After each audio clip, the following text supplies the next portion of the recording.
to the Money RX for CRNAs podcast, where you go behind the scenes with host Brett Fellows, CFP, as he explores the unique opportunities and challenges facing certified registered nurse anesthetist along the path to financial independence. In each episode, Brett shares expert insights and actionable advice, equipping you with the tools you need to take control of your financial destiny and retire on your terms. And now, here's your host, Brett Fellows.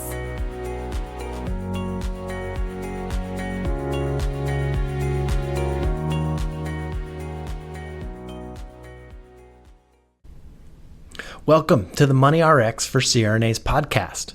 I'm your host, Brett Fellows, and today I am honored to introduce a truly inspiring guest, Katie Niemeyer. In addition to her role as a certified registered nurse anesthetist, Katie is a professional speaker, philanthropist, entrepreneur, and marathon runner whose journey into the medical field is nothing short of remarkable. At the age of 16, Katie endured a life-threatening reaction to medication, which left her with severe burns and nearly blind. But it was the compassionate care she received from nurses during that difficult time that ignited her passion for nursing.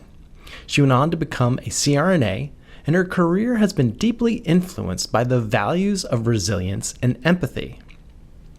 In today's episode, Katie opens up about her personal and professional journey, from overcoming setbacks to transitioning from a W-2 employee to a 1099 worker, allowing her the flexibility to pursue her growing speaking career. We'll hear how she balances her full-time work as a CRNA with motivational speaking, helping a variety of audiences by sharing her story of overcoming adversity.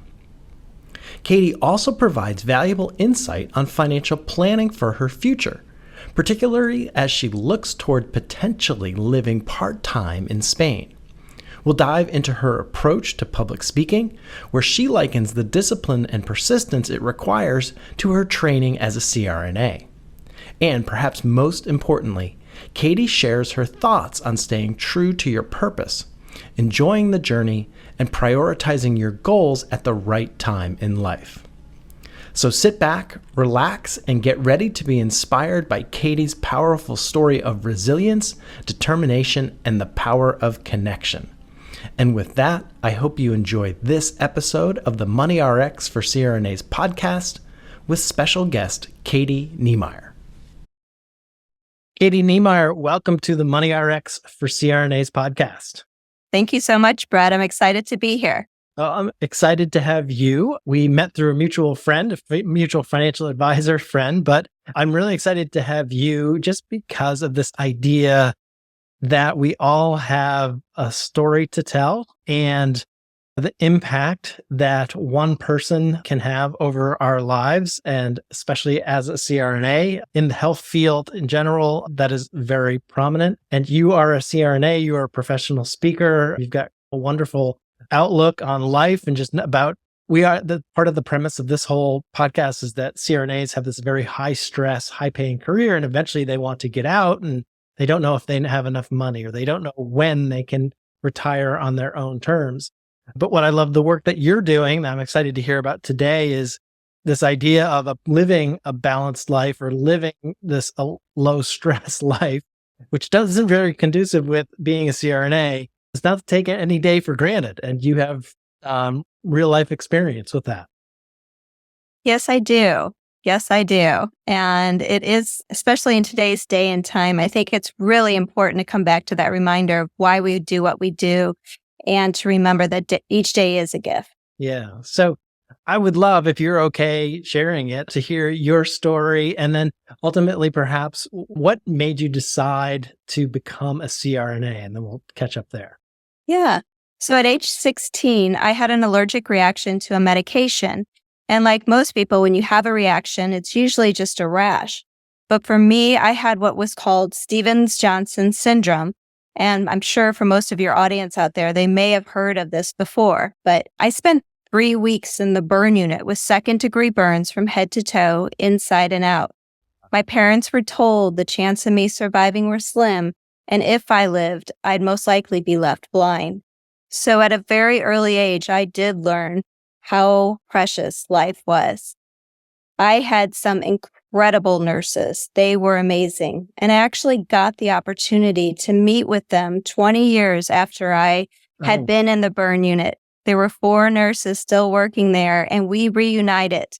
And I got to show them the person I had become because of them. I am a nurse anesthetist now, and it is because of the great care that I got during my time in the burn unit. Yeah. And would you also mind, I know you have a special friend, Carrie. Could you talk about the impact he had and while you were in the hospital and how that's changed your life as well? Absolutely. Not only were my nurses amazing, but the patient in the room next to mine, his name was Kerry.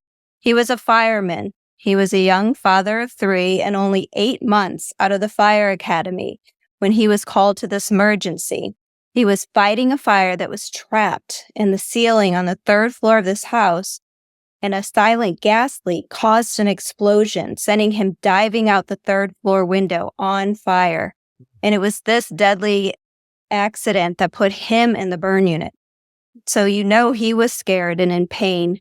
But despite all of this, Carrie would check on me every day. I was wrapped like a mummy. I couldn't see, I couldn't talk, and it was too painful to move. But every day, Carrie would pass my room and ask how I was doing. He just showed up in my life at a time when I needed someone, and he communicated to me that my life had value. And he continued to show up even after we both got out of the burn unit. He came to my dance recital later that year, my high school graduation, my college graduation, and even attended my wedding. Wow. But we lost touch. It had been like over 15 years since I had talked with him. I moved from St. Louis to Austin, Texas after I got married, and we just lost touch. And I tried numerous times to find him, but was unsuccessful. But I reached out to the Steve Harvey Show, which was a talk show at the time. Yeah. And they did some research and they found him. And they brought him on the show. He thought he was going to be talking about his days as a fireman. And I was able to surprise him and thank him for the difference he made. Wow. A complete stranger in the midst of his own turmoil, and what that communicated to me. Yeah. And that's great. It's a great clip. And we'll definitely have a link to that in our show notes to the YouTube video. I have obviously personally watched it, so it was really cool. Oh, thank you. So am I just associating that? So you're 16, you went through that at such a young age, and how that must have impacted your life. Did that literally, from your experience, drive your career path to become a nurse? Absolutely. Yes. I graduated from high school at age 18, so a couple of years after I got out of the burn unit, and I toyed with the idea of being a nurse, but wasn't 100% sure. I spent my first year just taking basic classes in college and working at a bank, thinking that possibly I would go into finance or business. Yeah. But I found pretty quickly that wasn't for me, and started my journey into nursing, graduated with my bachelor's in 94. Worked ICU, CCU, cath lab, EP lab, home health, traveling nursing. I've done it all. And then went to anesthesia school, graduated as a CRNA in 2002. So I've been doing this a little over 22 years. Okay. But yes, very much enjoyed my career as a nurse. Okay, great. And you have always, so you've run the gamut. So you did some traveling nurse, you did a little 1099, but since 2002 or so, or you've been a W-2? I would say I have been a CRNA since 2002. I have done some 1099 here and there as an anesthesia provider. Currently, I had been a W-2 for the last probably 5 to 10 years, and I just transitioned back to 1099. Oh, you did? Oh, yes. Okay. Let's talk about that. What spurred that on to go independent? It gives me a little bit more flexibility with my schedule now that I'm on the speaking circuit, so that I can take the time when I have opportunities to speak, that it's a little easier to break away. Instead of requesting vacation, I can set my own schedule, which I'm sure you understand, and so does your audience. Yes. Yeah. Yeah, I'd love to. We'll talk about the speaking in a second. So is 2024 or 2020 your first full year as a 1099? Actually, June of 2024 is just my first month. Okay. Yes. Okay. I'm just fresh doing this. So what's the most impactful thing? What has changed the most even since that time in June? Could you say? I would just say that for me, it's just having it on my radar, the money to set aside for taxes. Because as I remember in the past, how important that is. Transitioning my healthcare over was one step, but that was pretty seamless. I already have most of my retirement funds set up that it's automatically contributing to that. And I'm going to continue that as I've been doing in the past. So I would say mostly just keeping an eye out for that money to put for tax time. Good for you. Did you have trusted advisors like an accountant or an attorney or a planner, something that you worked with as you were planning to make this transition? I did. I have an accountant I've used for years, went over the different options. And then I do have a financial advisor who helped me navigate the system as well. Perfect. And the biggest thing, obviously, probably the change for you is taxes, making your own tax payments, because all of a sudden we don't have anybody making that for us. Yes. Making sure I had that money to get that done, because you're getting that nice cash flow and it's easy to spend that before you realize the importance of, oh, shoot, I need that money to pay my taxes. And where you work, but that hasn't necessarily changed. Or are you now working more? Are you traveling more because of? No, luckily I've been able to stay at the same place and works out great for me. Good. Yep. Very great. And tell me about, so the speaking, you've recently become a speaker. So what's caused that itch to be scratched? And what's the biggest thing you've learned from going through, you've literally gone through a pretty extensive class of how to become a professional speaker. Yes, I have been speaking for a while. I started speaking back. I actually, at age 40, I reinvented the sweatband. And with Stevens-Johnson syndrome, I'm very fortunate to be alive and not be left blind, but my eyes are severely damaged. So I've had a couple surgeries on my eyes. I wear special contacts just to live without discomfort in my eyes. But when I run, if sweat drips in my eyes, it burns so bad. And so at age 40, I was training for my first marathon, and I used to tie a bandana around my hand to wipe away the sweat.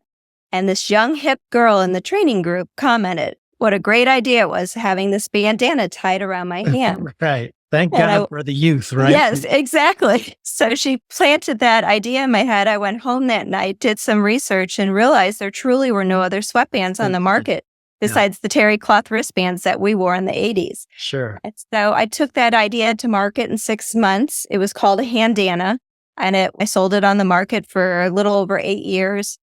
It wasn't just runners, but cyclists, CrossFit, yoga. It was amazing to see all the people that found a use for this fashionable sweatband. And I used that platform to raise awareness about Stevens-Johnson syndrome. I was interviewed for magazines and on podcasts and even made it to national television. Wow. Kevin Plank of Under Armour heard about the product and invited us to a competition similar to Shark Tank. Okay. And I flew to Baltimore, where Under Armour's headquarters are, and met with the executives and Kevin Plank. And I won that competition. Wow. And we took that prize money and started a nonprofit that raises awareness for Stevens-Johnson syndrome. So wonderful. And along this journey is when I've started to realize the importance of crafting my speech to have a story that not only raises awareness about Stevens-Johnson syndrome, but that helps others. And that is what I've been focused on this last couple of years, is sharing my story in order to help other people. That's wonderful. So as you look forward with the speaking, your story is, in this theory, you're a motivational speaker. Is that a fair? Okay. Yes. Yeah, I would say that is very fair, Brett. And what are some of the types, when you think about who you'd love to talk to? Any industries or anywhere specific that ring the most true to you? I've been speaking for associations in the financial world. I've spoken to the executives at Under Armour. I have spoken to university students that are getting ready to graduate in the medical field. But I would say that the most impactful one that I found recently, I got to speak to a high school the students at a high school, and really reaching that age group was special for me. I like the youth. I think that we all struggle in high school. It's a tough age to get through. Sure. So that was, I would say, emotionally triggering for me. Absolutely. But I would say that the speech itself reaches all audiences. Yeah. I will be speaking next year for the Texas Association of Nurse Practitioners. Wonderful. I've spoken, got some things set up with other medical industries. But yeah, I'm excited to see where this journey takes me. That's great. And what have you learned over this journey? Perhaps what's something you would have told yourself 20 years ago, 2004, when you started all of this, becoming a CRNA and eventually the Handana and all that? What's something you know today you wish you knew that? Well, that's a great question, Brett. I would say just the reminder that this is just a part of life, and that to enjoy the journey, that it can become something that feels intimidating and hard to accomplish. But when you come back, always come back to your why, what your purpose is, and let that reminder keep you going when you have those setbacks and failures and self-doubts, to remember why you're doing what you're doing. Because whether it was anesthesia school, saving for my retirement, starting a new business, starting a nonprofit, or learning how to speak on a stage, it all came with different challenges, and it all comes back to, why am I doing what I'm doing? And don't let those naysayers in your head keep you from accomplishing what you really want out of life. Mm-hmm. And you're a pretty active person. What's a typical week look like? How do you juggle being a CRNA 40 hours a week, speaking engagements, perhaps other things I'm sure you're working on? What's a typical week look like for Katie? It sounds like a lot, but I found that it's taking chunks of things that you have on your bucket list and prioritizing them. And they don't necessarily have to get something done today or this month or in the season. It may be something that comes later in life. But for me right now, I have more time. I have a job that's just a Monday through Friday, no call, no weekends, no holidays, off pretty early in the afternoon, so that I can put my focus on my schedule with getting those keynote speeches on the calendar, making those interviews or those phone calls to get everything set up. But I would say that for those, because I get that question a lot, I don't want people to get overwhelmed or think they have to do everything that they dream of doing today. A lot of the speaking or the nonprofit and raising awareness, I've wanted to do that for a lifetime, but I took that time in my younger years to really focus on being the best anesthesia provider I could, to being the best mother. I have 2 wonderful children that are grown now, and they always came first. So some things you just have to wait. It's not necessarily you're going to get it all done in one season or 1 year, but I just seem to find my balance with, okay, now I find this is an opportunity that I can start something new. Sure. And as you look forward, so let's say pretend it's 5 years from today, and we're looking back over those 5 years. What has to have happened for you personally and professionally for you to feel happy with your progress?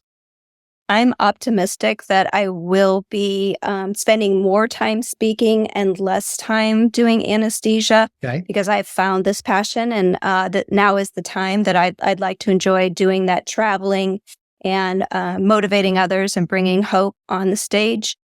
I ideally will be living, possibly at least splitting my time between here and Spain. And hopefully maybe in 5 years holding a grandbaby. Well, no pressure. Right. No pressure. Aren't you nervous when you get on stage? I get excited. Yeah. When I think back of being in college and you had to do those presentations and my voice sounded like I was crying, and to see where I am now, I'm really excited that I've come this far. I would say that the class itself has really helped craft the true art of speaking. You see these TED Talks or people on stages, and you're just like, wow, they're natural. There's hours and hours that went in to get that speech just the way it is. So I feel like if you do the training, just like in anesthesia, you went to school, you did your, residency, you did all your hours of training. If you do the work, you can do the job. And that's what speaking has become for me. That's interesting. I was going to ask, are there any parallel skills from a CRNA versus a speaker? And perhaps that's the answer. It's just the root, do it, and you'll get better and better. Absolutely. Yes. That's wonderful. I think that's a great, perhaps, transition for your financial question with this idea of perhaps you'll be spending half of your time in Spain. So I've not been asked this one yet. So I actually, in full disclosure, had to call another financial advisor who deals with expats who live in Europe.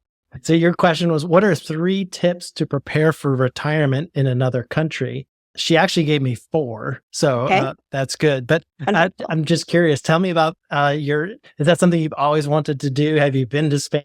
Just, I'd love to hear that story. Yes. I started dating someone who's from Barcelona about 3 years ago. And he's working in the States, but his plan is to be moving back to Barcelona. So if this relationship continues, I will be splitting my time between the US and Spain. Awesome. That's great. Yes. So you're following a boy. I'm following a boy. What your mother always told you not to do. Yeah.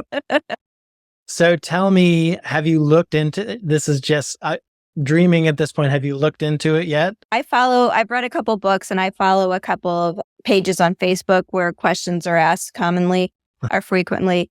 I know that the transition would be easier with his assistance because he knows how the system works. Sure. But at the same time, there's a lot I need to learn and I know that I would need to do before making that transition.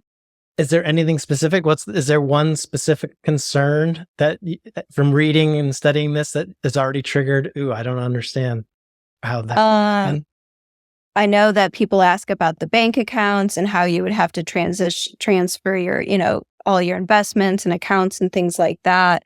Yeah. Taxes. There's a lot of questions. And that's it. That's pretty much what I was going. Yeah, taxes, and that's the first thing, my friends. Taxes is the number one thing. So the first thing would recommend is to research tax law.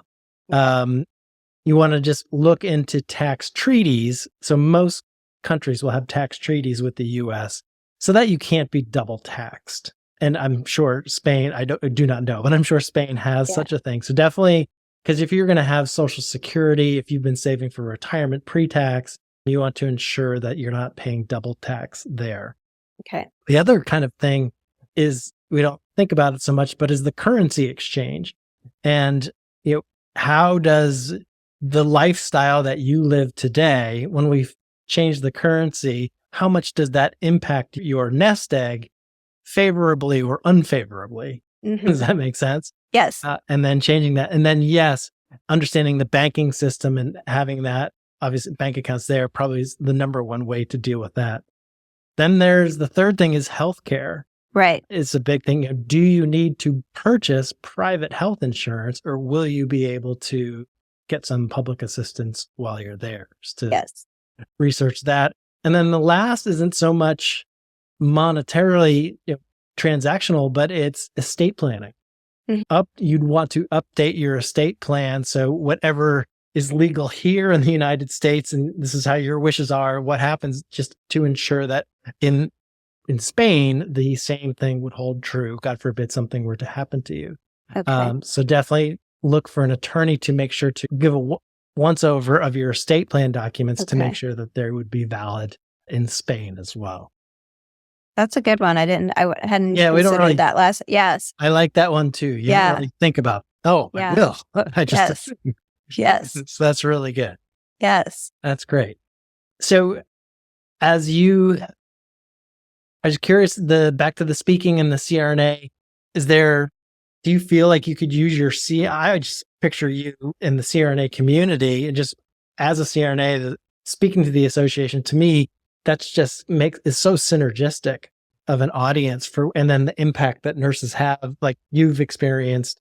And so I was trying to think, do you see those two running parallel, your CRNA career and your speaking to complement one another? Yes, I think it would really benefit the audience that a lot of the CRNAs go to those conferences to hear the story and just have those reminders of the importance of what we're doing and showing up in people's lives. And it's the little things that make the biggest impact. And it's really what the keynote speech is about. I haven't done a lot of networking with them. I've reached out a little bit and haven't had much success, but it is something that in the future, I would love to connect with someone that has that planning for those type of conferences. And even just on a one-to-one level or on a or more organic level, is there any way, just curious, the impact that people have had on you in your life to how would you recommend to support and encourage CRNAs so they can most able balance their own life and reach their full potential? How would you answer that? I would say just day to day, there's little opportunities we have to reach out to those that we work with, knowing what they have going on in their lives, their schedules. I remember when I was a full-time mother of two, working full-time, just to have someone reach out and say, hey, let me cover that last shift. You go home. I know you got to pick up your kids. Being respectful of each other's responsibilities and saying, I don't have anything going on this afternoon. Let me take over for your case because I know you're not feeling well today, or you have a dental appointment, or how about are you looking for more hours? I'm happy to go home early if you need it more. Or just asking simply, how are you doing today? So often we go through our days and we don't know each other or feel supported or cared about. And it's just those little acts of kindness that really make a difference in someone's life. Yeah. And Katie, personally, as you've got, let's say this runway now, you're mentioning your kids are grown and you've got perhaps this next 20 some odd years or whatever it might be, however long you think you'd like to do it, your perception of that runway and money, what's important about what money can do for you, whether it be through a CNA or through speaking engagements, as opposed to raising children? How has that dynamic changed in your life? I would say the main thing for me is stability. I grew up with not a stable financial family background, and it was always important growing up to find a career that I could take care of me. And been very fortunate to be able to be in a career that I do have the finances to not only take care of me, but to have been able to save. And now it's important for me to be able to allow my kids to lean on me. They've learned how important it is to work and be able to take care of themselves as well, but to be able to help them out in times of need. So not only being financially stable and seeing an opportunity for me to retire one day, but also being a cushion for them. And then also just to be able to start taking those trips. I've done some traveling, but it is really important for me to go really experience the world. I didn't get that opportunity as a child. I didn't get that opportunity as a young adult because I married young in life and have been working since day one full time. I'm excited to really start seeing the world. Yeah, that's wonderful. Through your professional career, what's been the low point for you on that journey? That's a good question. I would say early on as a new CRNA, having two small children, missing out on a lot. Yeah. I would say that was a really hard time for me. I had a wonderful husband who had the ability to be home with them a lot. And so I knew they were in good hands, but missing out on a lot of that was hard. Yeah. Being able to provide for the family is wonderful, but missing out on some of those moments can be hard on the heart. So, yes. Yeah. Absolutely. Thank you for sharing that. And I guess we'll wrap up with this. Katie, this podcast is about success of people in the CRNA community who are successful, but as we both know, success means different things to different people. I'd be really interested to hear, Katie, what would your definition of success be for you? The first thing that comes to mind, Brett, success for me is having happy, healthy family that loves and supports one another throughout the lifetime. So to be there for my children and have them always want to be a part of my life is really important to me. That's what I would say is my definition of success. Oh, love it. Thank you. Thank you for sharing that. And thank you, Katie Niemeyer, for being on this episode of the Money RX for CRNA podcast. Thank you. It's quite enjoyable.